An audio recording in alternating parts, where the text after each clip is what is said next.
Hello and welcome to the Porcelain channel. And this is my spoiler discussion for Golden Sun, the second book in the Red Rising trilogy by P.S. Brown.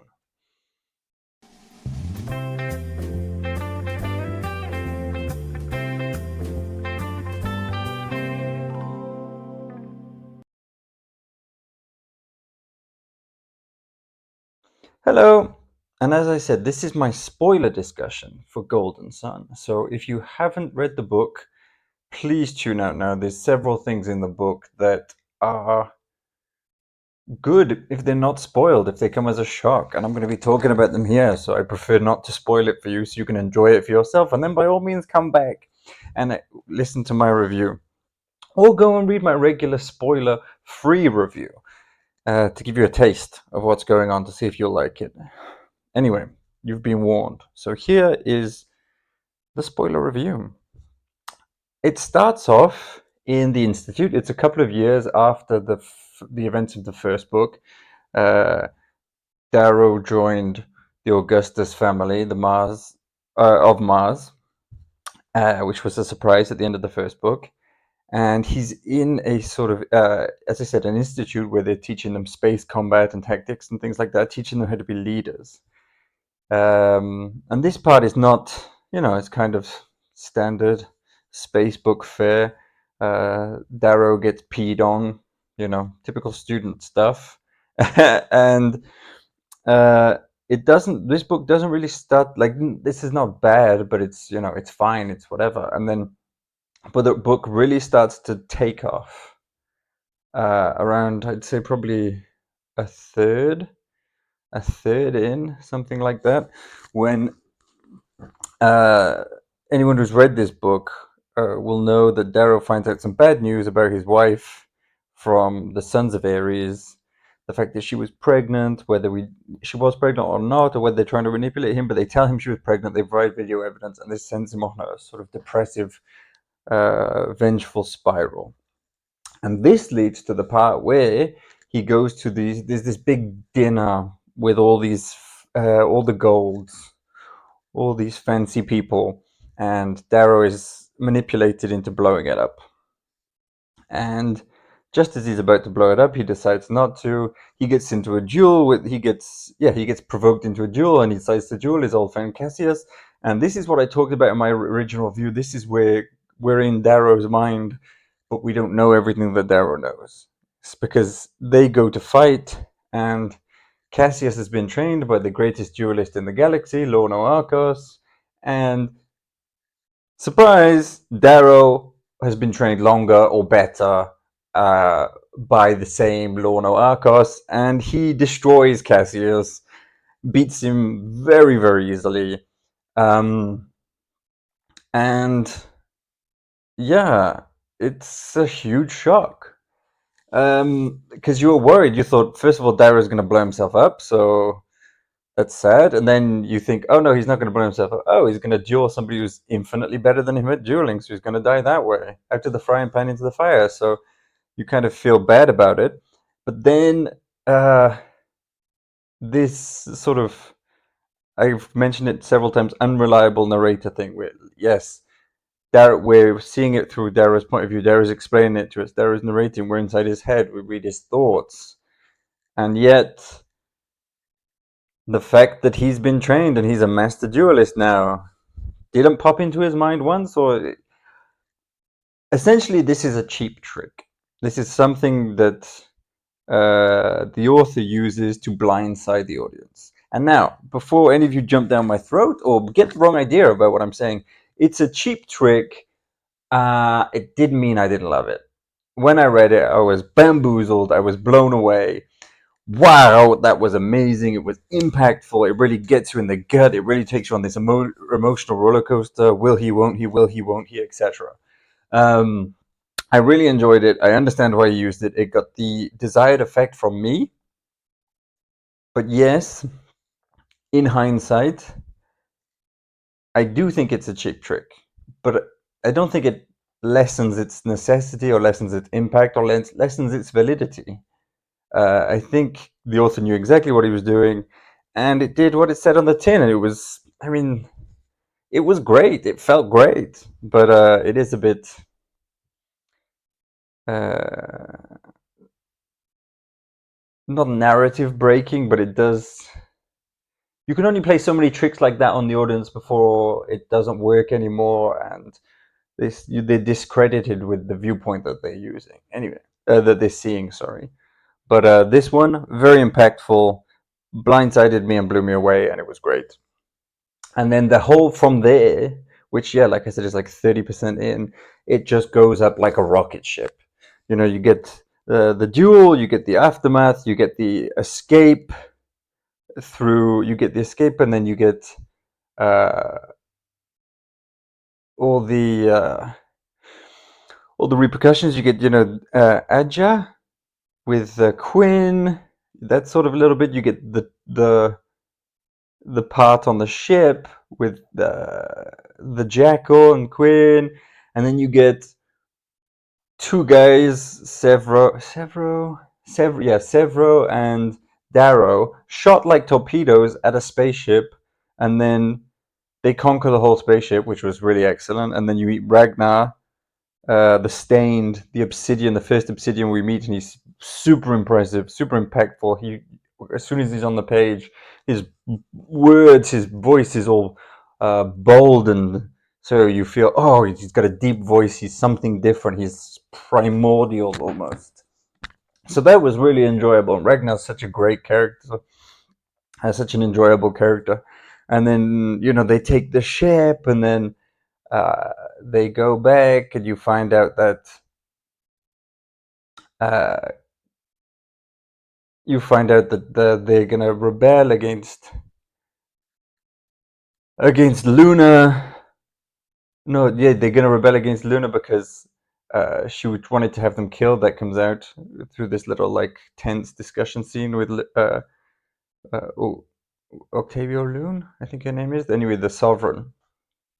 That part was fine, but then the next part, yeah, where they figure out that uh, they need allies if they're going to rebel, so they go to Lorno Arcos, and this part was really interesting because there's this relationship that they had before that was off page that you see, and then you really see Tactus sort of his heel turn. Tactus was always a jerk throughout, but sort of, and you're like, why does Darrow keep him around? He's a jerk. He's a jerk to everyone. But every group has that sort of unlikable member that everyone really likes. And then he does this heel turn, and he has this remorseful moment, and you really feel for him, and a lot of depth as the character. And then he gets killed, and it gets you emotionally. You think, oh, that was really well written, in fact. And then uh, yeah, they decide they're gonna go get the Ganymede shipyards, I believe it is, and then but then news comes in that Augustus has been kidnapped, and there's been an attack on Mars, and he's now a hostage. So they do an Iron Rain, which is the most badass thing that's seen in lit that I've read in literature for a long time. It's these like when they did the torpedoes of the golds of Darrow and Severo shooting at the ship. This time they're just shooting at the ground. It's just like a bombardment of super muscular, handsome dudes dropping from the sky and destroying everything in their path. And it gets an extra 2 layers of cool because it's called Iron Rain, which is a very cool name. So that part was awesome. That the whole battle was awesome, and then that was sort of towards the end of the book, and you think, yeah, right, that right to the extreme battle at the end, and then they have the actual ending with the victory celebration and everybody getting murdered. You get Fitchner. They find out Fitchner's Ares. He gets murdered. Lorno Arcos gets murdered. Kids get murdered. Darrow gets poisoned. Victor gets shot in the spine.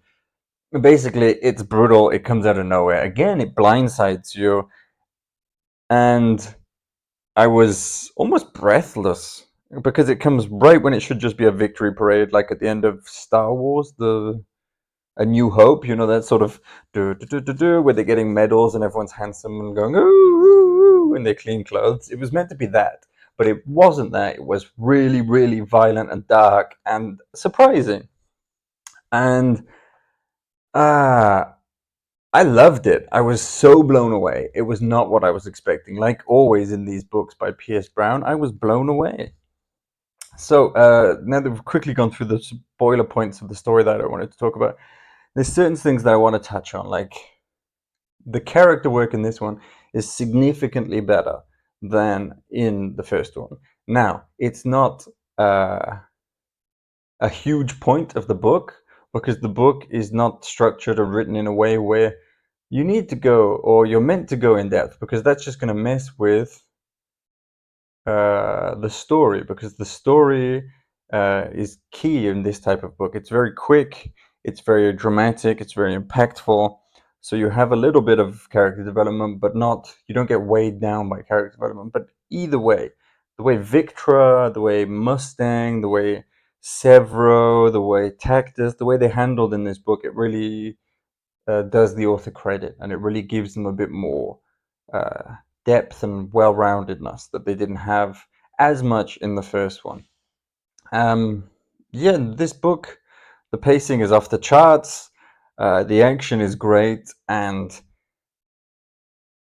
the twists and the turns were genuinely shocking. You know, as somebody who reads a lot, I read a lot, and I like to think that I can see what's coming just through repetition and just through, you know, maybe I'm overestimating my intelligence and everybody saw this coming and I didn't because I'm actually a dummy. It's possible. It's possible. I'm not going to negate the possibility. But yeah, I like to say that I like to believe, at least, or to tell myself that I can see these things coming. But I couldn't see. I I could have possibly guessed that the duel would have gone Darrow's way just because Darrow is the main character. But if I had to bet, I would have bet it not going that way. And you didn't even know a duel was coming until just before, so it was hidden behind something else. That was great. But the ending, I definitely did not see coming. It was really impactful. Um, I should have seen it coming because it's following. Sorry to reference Star Wars for the second time. I'm really not a Star Wars nerd, you know. It just like pops into your mind. The first arc of Star Wars: New Hope, you know, there's the bad guys and things go and everything goes good, and the heroes at the end. And then the second one, you know, the Empire Strikes Back. In this one, the bad guys strike back, and at the end, it's in a dark place, which leads to everything going light again in the third one. It's the same story structure, but I was not in any way ready or prepared or expecting what happened in the end. And it was great. It was, he killed off major characters, which I always enjoy. And the heroes didn't get everything their own way. There was real consequences and real loss, and it was really, really felt and really earned. And I really think P.S. Brown did a wonderful job on this book. Anyone who's seen my reviews know I really, really enjoyed the first one, and I think this one is one order of magnitude better. Yeah, it's 10 times better, at least. It's a really good book. Again, it's not, you know, going against recent reviews on this channel. It's not Malazan level of world building. It's not Malazan level of character building. It's not uh, Robin Hobb levels of prose. It's not that, but it's not trying to be, and it doesn't need to be. It's a really fluid and quickly written, not fluid, not quickly written. It might have taken him forever to write, but it's really a quick flowing, fluid, exciting story that just keeps you on the edge of your seat, and it keeps you up at night wanting to read. It's a real pleasure and a joy to read a book like this. Again, I'm not going to read every book like this, or every book like the other kind of books. But I love this. I love this book. I really did, and I would recommend it to anyone. So, thank you, P.S. Brown. Great book you've written. Uh, if you like this book, please let me know down below. If you didn't like this book, please let me know down below.